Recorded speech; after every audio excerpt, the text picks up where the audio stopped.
You are in luck, Poirot. Of course, no journey on this train is ever ordinary, but this is a special occasion. To celebrate the 140 years of the Orient Express, the engine will be none other than the splendid Pacific 231G558. There she is, Poirot. The most celebrated train in history. Oh, my eyes fill with tears of pride. It is time we were aboard, my friend. Follow me. The wagon-lit conductor, Pierre Michel, will direct you to your compartment. Lead the way, Book.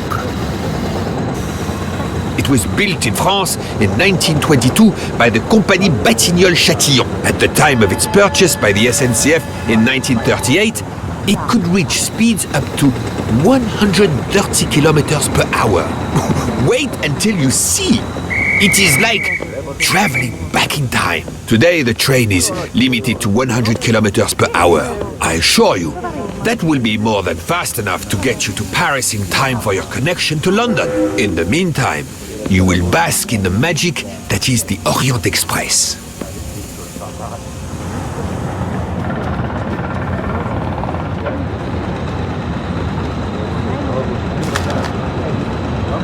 A moment to savor, to see the famous locomotive after so many years.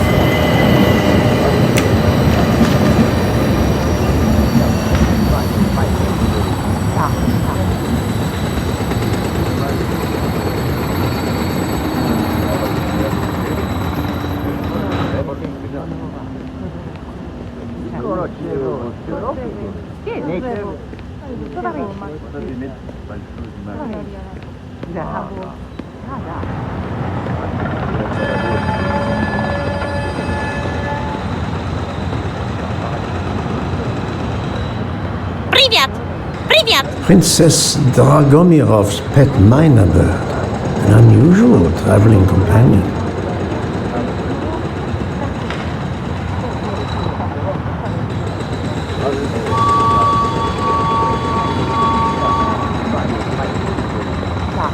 Ah, the restaurant car, the most important car on any self-respecting train.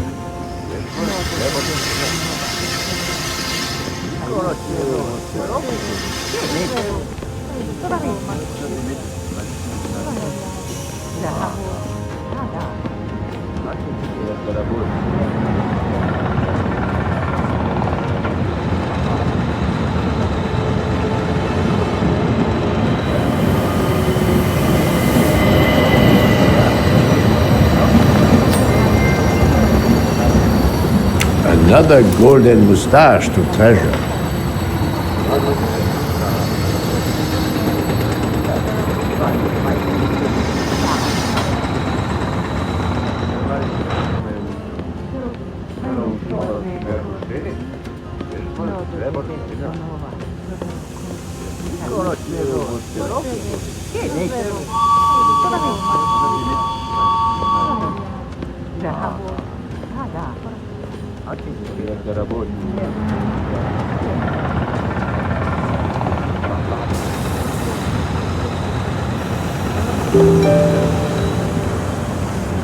Good evening, monsieur. Your compartment is number 202. However, I am afraid that all the others are already full. Full? But how can that be? It is incredible, monsieur.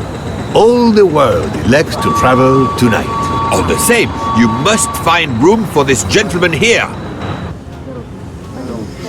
I can exercise my powers of observation while they try to find me a bed. He is a friend of mine. He can have number 201. It is taken, monsieur. What? Number 201? Yes, monsieur. We are full. Full everywhere. The 140th anniversary, perhaps. Michel, listen to me very carefully. You will leave us now. I will? Most assuredly. And when you return, a bed for my friend will have appeared. But, Monsieur Bouc, You will find a bed. but there are none. You do not but book.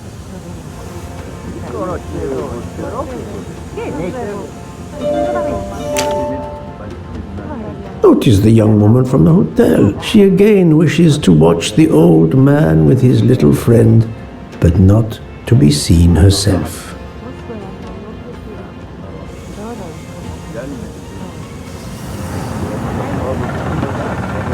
Is everything aboard the train, Hector? In your compartment, Mr. Ratchet. I'm having them disinfect the room again as you instructed. I also got a call from the Indians. The sale is going through as you expected. There was never any doubt. No other phone calls, Hector? From Geneva or Venice? No, sir. Who were you expecting? Never you mind. Check our tickets. We're not going in until everything is confirmed. The young man seems quite agreeable, but the other, the older man, is something quite different.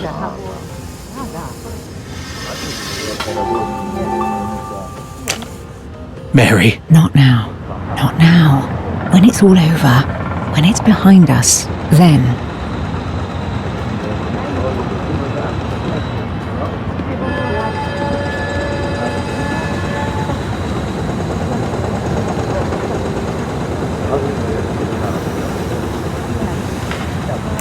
Darling, we have to get aboard.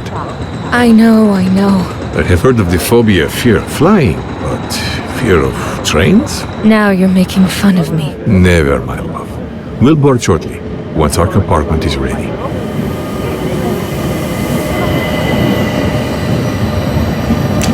Why did you order so much lobster, Hotaru? My dear Freya, I need it for my specialty on the second night. And if the lobster a la mori isn't fresh, the passengers will know. We don't have enough space for my desserts. Tonight, molten chocolate cake. Tomorrow, my specialty. That is not my concern. They will not have room for them anyway. Serve your lobster tonight. Chicken a la mori must be the first night dish for the travelers. It is easier to digest. Ugh, you really are the egomaniac everyone says you are. I have every reason to be. I am the engine. You are just the caboose.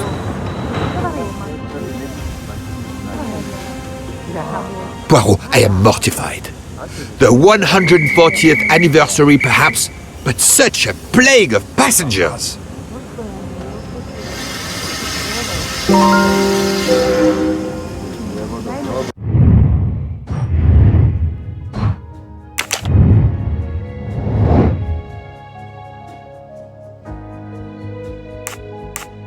Adequate.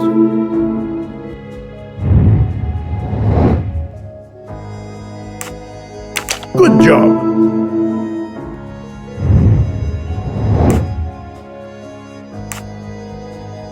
Brilliant.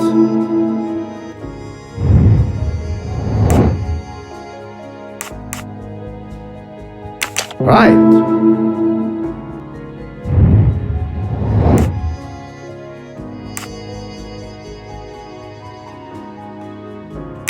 Yes.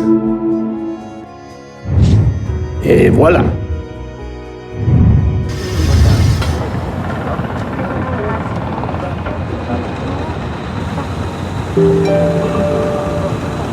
Poirot, we have a solution. A gentleman has not yet come. An Englishman, a Monsieur Harris. A name of good omen. It is already time to leave. What do I care for Mr. Harris? As Monsieur pleases, I had your things sent straight to your compartment. Unfortunately, you will be with another traveler. No. Only for the first night. It cannot be helped. I will survive, mon ami. Monsieur Book, we can't find enough space in the kitchen refrigerator to store all of my ingredients. How is it possible? His recipes are extravagant. We need to leave something on the platform. If my lobsters don't go, I don't go. And have the passengers on the Orient Express go hungry? Never! Must I intervene? The problem is unworthy of Poirot. But I do not intend to starve on the most luxurious train in the world.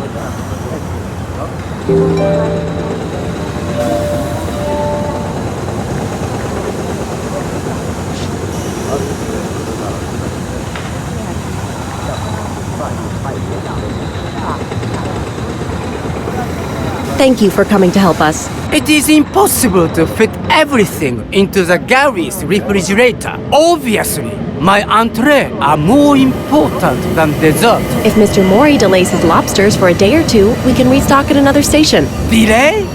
You ask me to delay? Freya? Calm yourself, my friend. I'm sure we can find a solution. Is that a diagram of the refrigerator? May I see it? Yes, he refuses to look at it.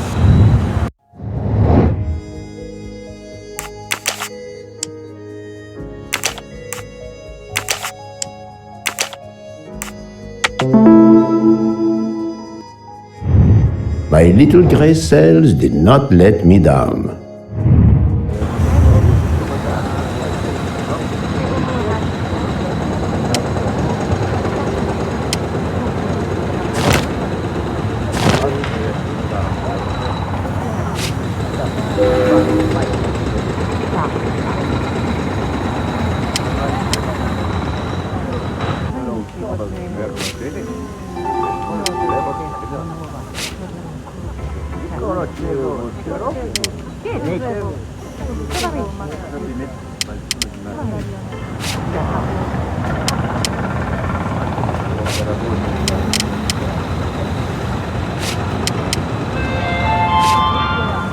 Et voilà.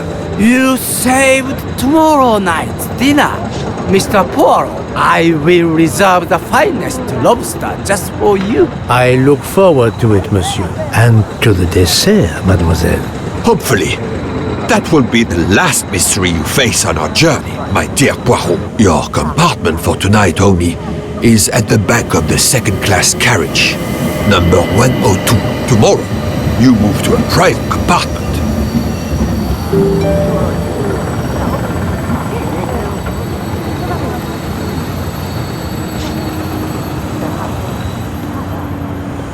Welcome, Monsieur Poirot. I apologize for the delay. Thank you, Monsieur Michel. I am delighted you could accommodate me.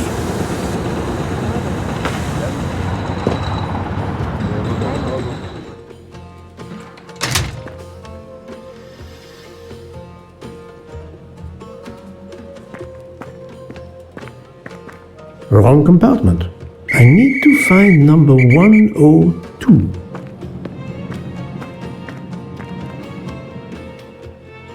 These first-class rooms are very spacious and luxurious.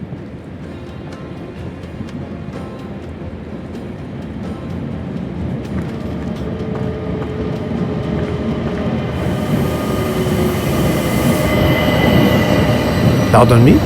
Oh, my apologies.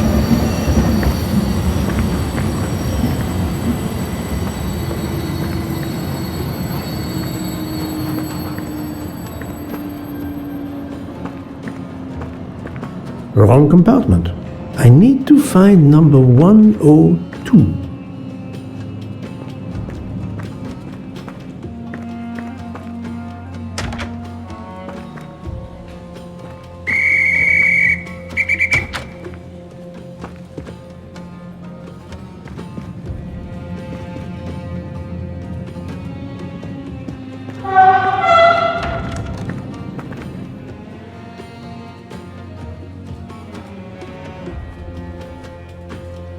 This lady has a style of her own, eccentric but chic.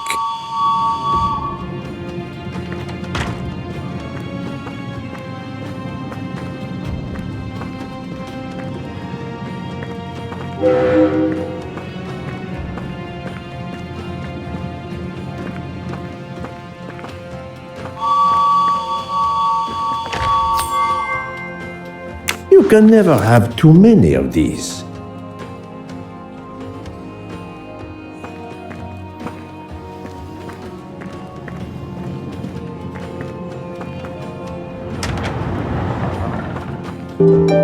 Excuse me, I think you made a mistake. You are Mr. Harris? No, my name is McQueen.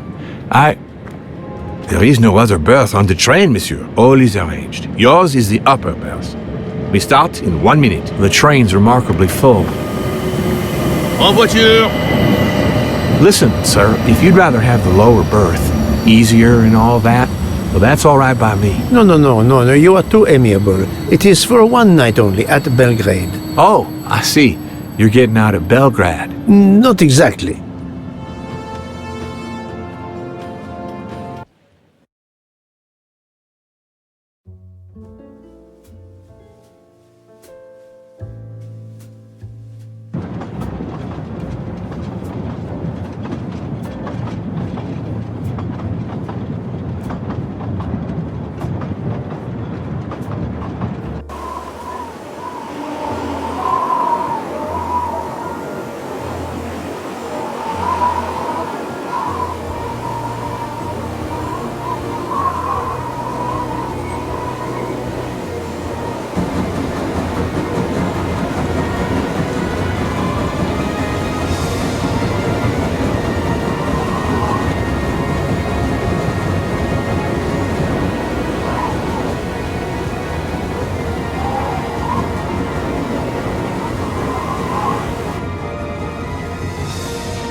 Ladies and gentlemen, dinner is served. You may join the rest of the passengers in the dining car.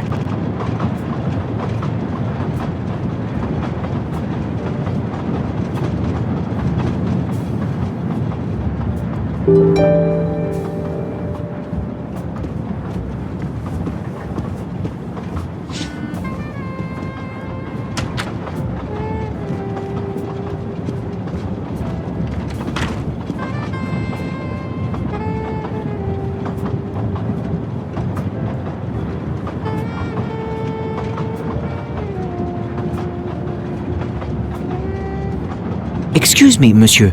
Pierre asked me to inform you that a passenger left us, so his room is yours. Monsieur Bouc instructed that your things be transferred to room 202 during dinner. You will be more comfortable in first class. It is true what you say. Thank you, Mr. Fauché, monsieur.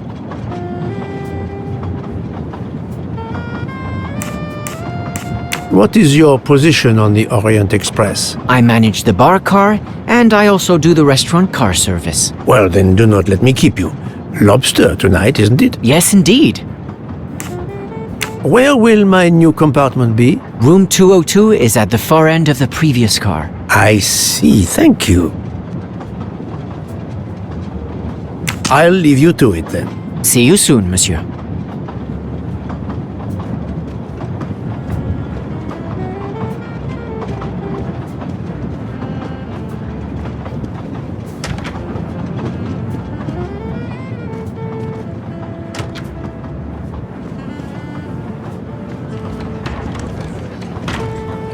Please, my friend, join me. I have taken the liberty of ordering you your lobster. Thank you. It appears our fellow passengers are all gathered here again tonight. Ah. If I had but the pen of a Balzac, I would depict this scene. Oh, it is an idea, that. Ah, you agree.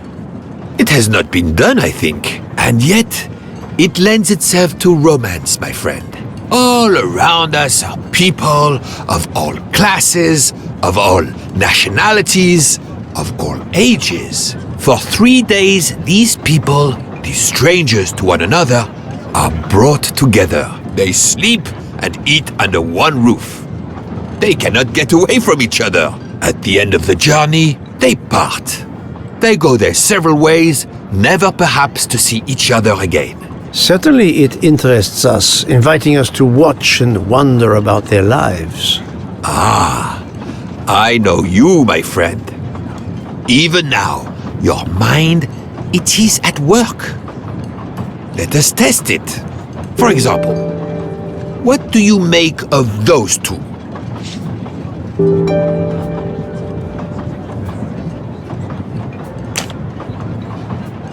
Mamma mia, you can feel the power of our engine. We climb into the mountains with ease. I know something about the power, and this baby has it in spades. There's something special about a train, I'll give you that. I sell toys, and model trains are one of our biggest items, and not just for children either. You sell model cars too? Sure, but give me a train any day. Oh, my friend, what do you have against the cars? Now I work at Fortuna in Italy as a spokesperson. We are producing the next generation of electric cars, the Fortuna Firenze. Like the city, it is beautiful. We got the competitors looking over their shoulders so much, they're going to hit something. Didn't mean to be insulting. It's just that there's something magical about a train.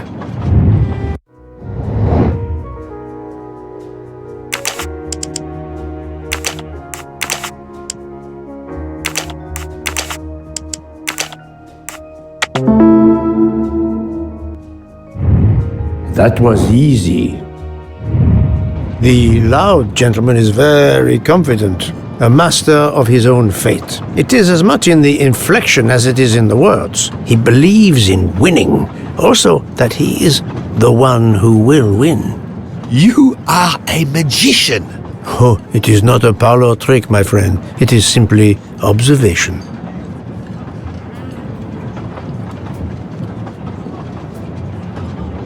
I was was visiting my daughter. She works at the American Embassy in Istanbul. I told her she'd never find a husband there. Since I wanted to see Paris on my way home, she told me I should take this high-class train.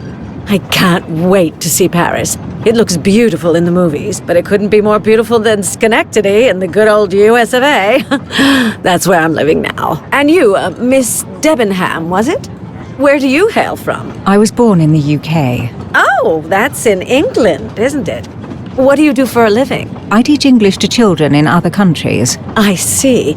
Oh, I wish I spoke a foreign language. My daughter speaks several languages. Let me tell you about her work. It's very important.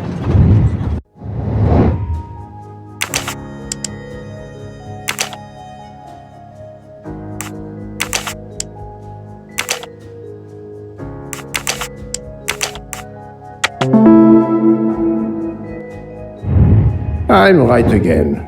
That happens to me a lot. There is much you can learn about someone just by observing them and listening. For example, that lady is reserved. She reveals little. She is self-contained. Some secret prompts her to allow her dinner companion to carry the conversation. I confess, in this case, what I witnessed in Istanbul suggests more, but I will respect her privacy. You will always amaze me.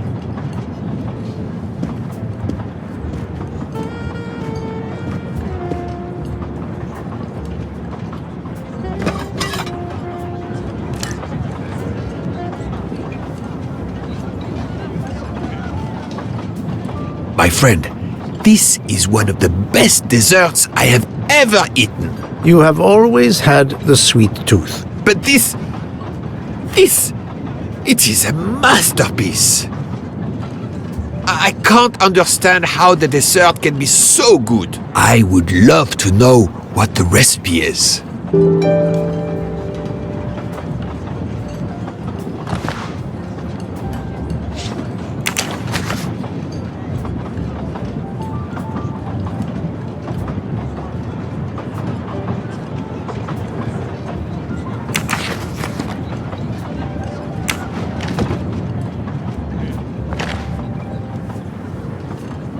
I couldn't tell what flavor the ice cream is.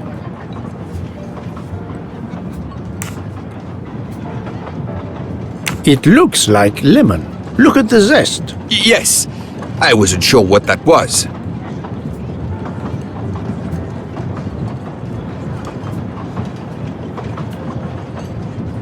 What is the red fruit? It looks like a raspberry. You have a good eye, Poirot. The biscuit is the foundation of the dessert. All else is built upon it. What do you think? It looks like crushed biscuits, my friend. Finely observed, indeed. Poirot, I am embarrassed to ask you a great favor. My friend, I am on this train due to the great favor you have done me. How may I assist you? This dessert is sublime. If only I had the recipe. Unfortunately, the pastry chef, Miss Nielsen, she will guard her secrets. But you, my friend, I am sure you could make her confess. You wish me to persuade the pastry chef to give up her recipe? You who are the expert at interrogation. Book, it is a dessert. It is the pinnacle of desserts. You, my friend, who, as you say, are on this train, I blush to remind you. Fine, you win. Again, what wouldn't I do for you, my friend? Oh, thank you, Poirot. Good luck.